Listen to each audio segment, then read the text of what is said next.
11 hanggang 15 ng Florante at Laura ay nagpapakita ng mahalagang pangyayari sa buhay ni Florante na puno ng pagsubok, pagkakaibigan at pagtataksil. Dito makikita ang kabayanihan ni Aladdin na iligtas niya si Florante mula sa magkabangis na leon kahit sila ay magkaiba ng pinagulan at reliyon. Ipinapakita niya kay Florante at ang pangangailangang naging matatag sa buhay.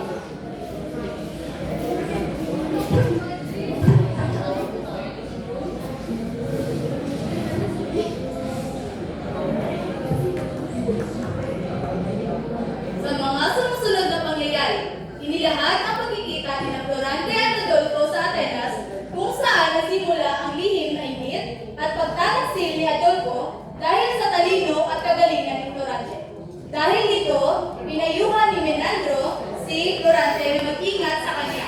Samantala, sa gitna ng kagubatan, hindi maiwasan ni Florante na maaalala at isipin ang kanyang minamahal na si Laura habang kasama niya si Aladdin. Ang mga kabanata nito ay nagpapakita ng tunay na kahulugan ng pagkakaibigan, katapangan at ang mga pagsubok na dulot ang higit at pagtataksil.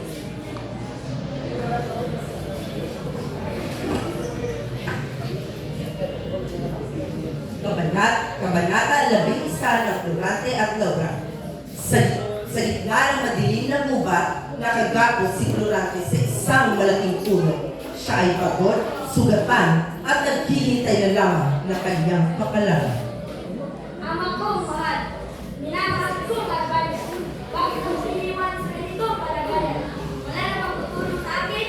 Biglang narinig ang malakas na ungol ng mga puso at mababangis na leon.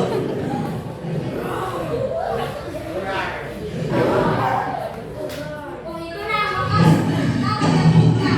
Maalam sa akin ulam at akin ng mga Sa dito-dituan, may isang mandirikang moro ang nakarinig ng mga ungol ng mga leon. Siya ay si Aladdin. Ano ang ingay na yun? Parang binaon na sa panganib. Hindi ko kaya mangyari ito.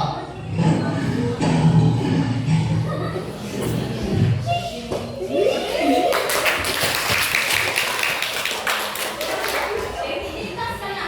Tapos na ang panganib. Maraming salamat, Alina. Kung hindi dahil sa iyo, ang pagkakailan, walang anuman. Ang pagtulong sa kapwa ay tungkulin ng bawat tao. Dito na nagsimula ang pagkakaibigan ni Florante at Aladdin kahit sila ay nagmula sa magkaibang panig.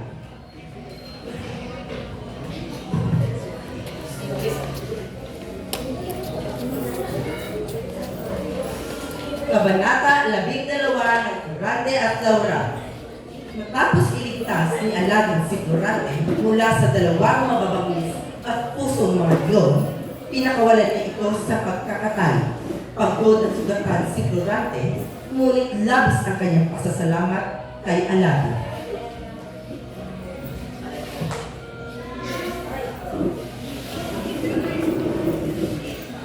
Maraming salamat. Walang anuman. Hindi ko kayang mabayaan ng isang taong nasa pangalan. Ano ang iyong pangalan? Ko si Florante, anak ni Duque Deseo ng Albania. Ikaw, sino ka? Ako, si Aladdin, isang mandirigmang moro. Ako ay naglalakbay at namadpad sa gubat na ito. Kahit magkaiba tayo ng pinagmulan, pinakita kang tunay na kabutihan habang buhay ka pasasalamatan. Ang tunay na pagkakaibigan ay hindi kasusukat sa langit o reliyon. Sa gitna ng gubat at matapos ang panganib, nagsimula ang pagkakaibigan ni Florante at Aladdin. Habang nagpapahinga sa gubat, nagsimula ikwento ni Florante kay Aladdin ang kanyang mga nakaraan, lalo na ang kanyang pag-aaral sa Atenas.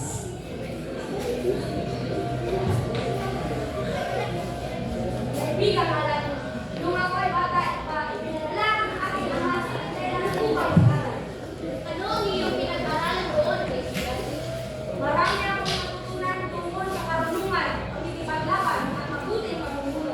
Mabuti rin ang aking guro na si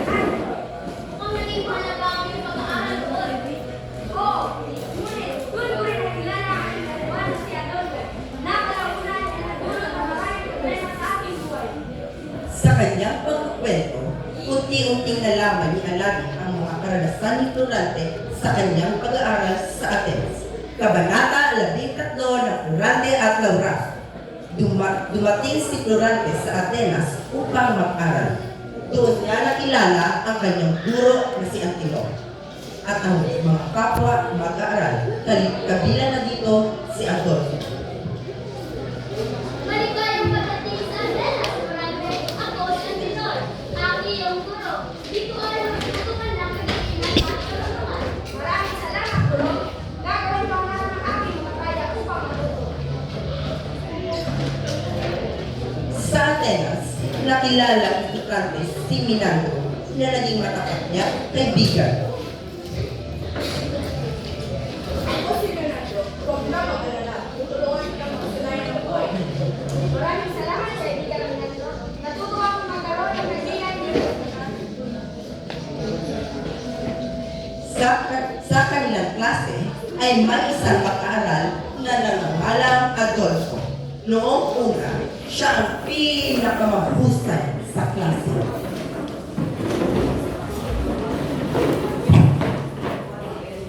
Ako si Adolfo, ang pinakamahusay at pinakaiting ng Amerika. Ngunit napagsikap si Florante sa pag-aaral at pagsasanay. Nalampasan niya si Adolfo. Magaling, Florante. Ikaw ay pinakamataas na marka sa klase. Ang mga talagang siya, Florante. Siyempre, kaibigan siya eh. Walang-walang talaga ang mayabang na si Adolfo kay Florante. Kaya idolong-idolo namin siya eh. Bakit siya ano? Ako ang pinakamahusay dito sa Atenas! Hindi ko nais ng gulo. Ang nais ko lamang ay matuto.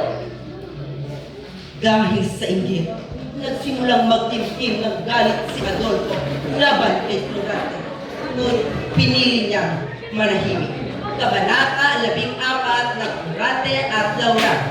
Isang araw sa Albania, kinausap ni Minandro ang kanyang kaibigang si Florante upang magbigay ng babala. Ang nais ko sabihin ay ingat na ito.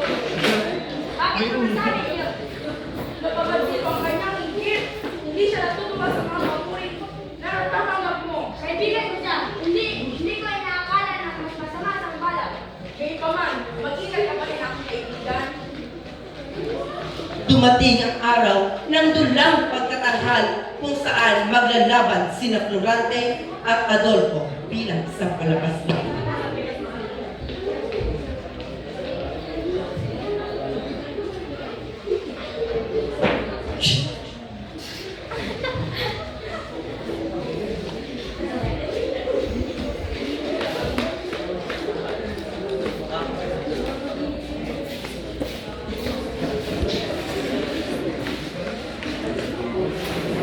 Bakit mo nang gawin? Dinig pa!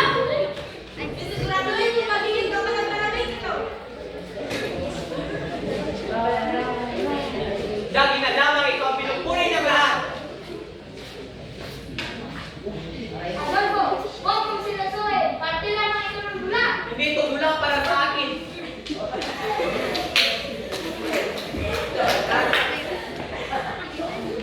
Sa gitna ng pagtatanghal, pinairal ni Adolfo ang kanyang inggit. Kabanata 15 ng Florante at Laura. Sa gitna ng kagubatan, naroon si Florante. Nag-iisa at nag-iisip tungkol sa lahat na kanyang nararanasan. Kasama niya si Aladdin na nakinig sa kanyang mga hinaing. Kaibigan Aladdin, napakarami kong pinagdaanan. Ang mga pagkakasip, ang sakit ng dami, at ang layo-layo. Huwag kang wala ng pag-asa, aking kaibigan. Alam kong malakas ka, at ang pagmamahal mo kay Laura ang siyang magbibigay sa iyo ng lakas. Maraming salamat, kaibigan. Mananatili akong matatag. Tama ka, kaibigan. Sa bawat pagsubok, lumakas ang ating loob. Hindi ka nag-isa.